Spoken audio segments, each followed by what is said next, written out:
Seorang kakek tua mengajarkan kepada cucunya tentang bagaimana cara mencetak uang. Kakek tua ini adalah seorang miliarder, salah satu orang terkaya di dunia yang mengajarkan hal yang sangat penting tentang kehidupan yang bisa diraih untuk mencetak banyak uang. Dia memulai ceritanya dengan sebuah ilustrasi. Ilustrasi yang dia katakan adalah tentang ajaran orang Indian kuno yang berasal dari suku Cherokee. Suku Cherokee percaya bahwa di dalam batin manusia ada sebuah pertarungan yang tidak pernah ada habisnya sampai Anda mati. Pertarungan antara dua serigala. Serigala yang jahat dan serigala yang baik. Di dalam tubuh kamu ada dua serigala. Serigala jahat adalah semua sifat-sifat yang membuat kamu bernasib buruk.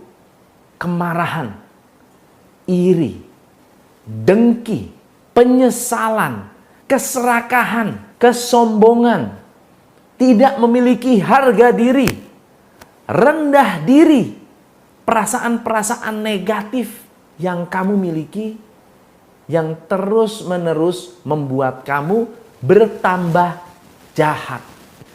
Ini adalah serigala jahat yang ada di dalam diri kamu.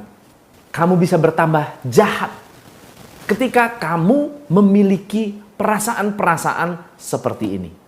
Tapi di dalam diri kamu ada juga serigala baik.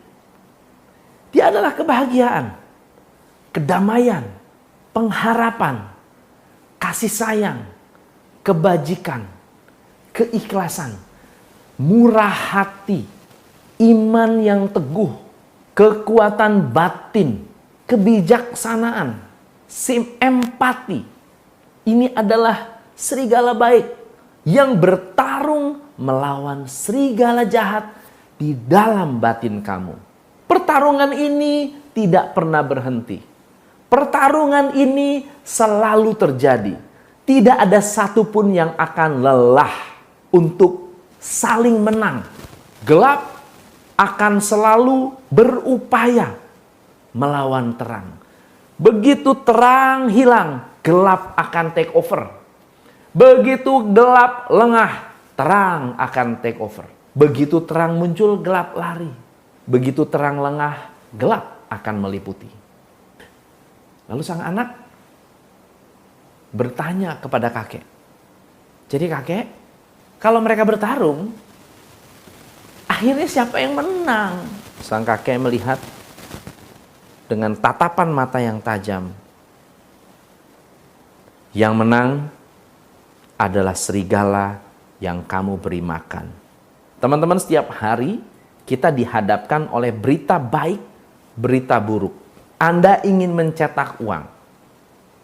Kalau Anda menggunakan uang untuk serigala yang baik, Anda akan mencetak uang dengan penuh kebaikan.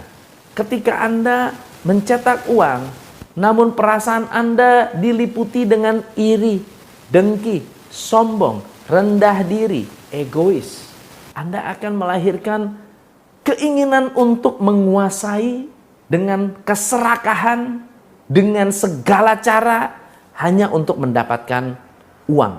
Tidak halal pun Anda akan lakukan. Karena kekayaan dan kemiskinan sudah ada di dalam diri kita. Kita selalu dihadapkan oleh pilihan, apakah Anda hari ini ingin menjadi orang yang miskin atau orang yang kaya? Jika Anda ditanya, Anda mau miskin atau kaya, Anda pasti pilih kaya. Jika Anda ditanya, apakah Anda ingin menjadi orang sukses atau gagal, Anda pasti memilih yang sukses. Ini semua wajar. Ini semua tidak bisa kita katakan, saya ingin gagal. Nggak ada. Semua orang ingin sukses. Tetapi apakah Anda bisa memenangkan kemakmuran yang ada di dalam diri Anda? Bukan kemiskinan yang ada di dalam batin Anda. Jika Anda memenangkan kemakmuran, Anda akan lebih banyak berbagi. Jika Anda memenangkan kemakmuran, Anda akan lebih tenang, lebih damai ketika menghadapi problem. Anda akan lebih tenang dan lebih damai melihat karyawan Anda yang bermasalah. Anda tidak melihat mereka sebagai sebuah masalah, tapi melihat mereka sebuah bagian dari perjalanan hidup Anda. Perjalanan training kehidupan di dalam diri Anda. Tapi jika kemiskinan yang ada di dalam batin Anda hanya berpikir, kalau saya pelihara orang ini, saya rugi. Kalau saya training orang ini, saya rugi. Kalau saya tetap menjaga anak ini berada di perusahaan saya rugi. Karena batin Anda miskin. Dengan kekayaan yang berlimpah, Anda bisa mendapatkan apapun yang Anda inginkan. Anda bisa menikmati fasilitas apapun yang Anda inginkan. Anda bisa menikmati apapun yang Anda inginkan. Tapi dengan kemiskinan, Anda makan yang lebih sehat sedikit tapi lebih mahal, Anda akan bilang, mahal. Anda harus belajar. Anda akan mendapatkan pelatihan yang luar biasa dari orang yang sudah melewati asam garam dalam bisnis. Anda akan mengatakan, mahal. Tidak ada waktu. Tidak bisa. Tidak mungkin. Itu hanya karena kita memberi makan kemiskinan yang ada di dalam batin kita. Di dunia selalu harus ada orang kaya, orang miskin. Di dunia harus selalu ada orang yang memberi dan menerima. Di dunia selalu harus ada balance. Tidak ada orang kaya semua, tidak ada orang miskin semua. Kalau semua orang di dunia ini kaya, maka dunia tidak akan bergerak, tidak akan bertumbuh. Jika semua orang di dunia ini adalah orang miskin, dunia ini juga tidak akan bertumbuh. Tapi kemiskinan dan kekayaan adalah pilihan. Miskin belum tentu tidak bahagia. Kaya bukan berarti bahagia. Sama seperti kemiskinan adalah ujian dan kekayaan adalah ujian. Kaya bukan berarti Anda akan mulia. Miskin bukan berarti Anda adalah hina. Kaya bisa berarti siksaan. Kemiskinan bisa berarti kebahagiaan. Itu adalah sebuah keputusan. Jika Anda ingin mencetak uang, ada 4 harta yang harus Anda pelihara. Ada 4 harta yang akan mencetak uang untuk Anda. Pertama, harta kekayaan. Uang dan kawan-kawan. Yang kedua, umur panjang. Yang ketiga, nama baik. Dan yang keempat adalah kesehatan. Ini semua adalah hal yang harus bisa Anda jaga. Tanpa Anda mampu menjaga ini, mencetak uang berapapun akan habis. Jika Anda tidak bisa menjaga harta yang sudah ada, mendapatkan uang baru percuma. Jika Anda sudah mendapatkan banyak uang, tapi Anda mati, harta Anda percuma. Jika Anda punya banyak uang, tetapi reputasi Anda buruk, uang Anda suatu hari akan hilang. Jika Anda punya banyak uang, tapi Anda kehilangan kesehatan, uang Anda tidak ada artinya. Lalu apa yang harus Anda lakukan untuk membuat uang Anda luar biasa? Ada 4 harta yang akan mencetak lebih banyak uang untuk Anda. Yang pertama adalah 4 harta yang harus Anda jaga, tapi ada 4 harta lain yang akan membuat Anda bertambah kekayaannya. Nomor 1 adalah harta tidak bergerak. Tempat di mana Anda tinggal, bangunan, uang, emas, semua adalah harta tidak bergerak. Segala sesuatu yang tidak bergerak bisa dijadikan uang. Kalau Anda punya rumah Anda nganggur, rumah Anda tidak terpakai, lalu kemudian Anda pikir, saya mau sewakan kamarnya. Itu adalah harta yang tidak bergerak. Anda bisa mencetak uang. Anda punya halaman Anda disewakan, bisa mencetak uang. Karena halaman adalah harta tidak bergerak. Anda memiliki meja, Anda memiliki komputer, Anda memiliki kursi. Ini semua adalah harta tidak bergerak. Kalau Anda gunakan, Anda bisa mencetak uang. Ada orang yang hanya punya komputer dan kreativitas untuk menulis. Dia bisa menjadi seorang penulis dan menjadi kaya raya. Contohnya J.K. Rowling yang tulisannya dijadikan film Harry Potter.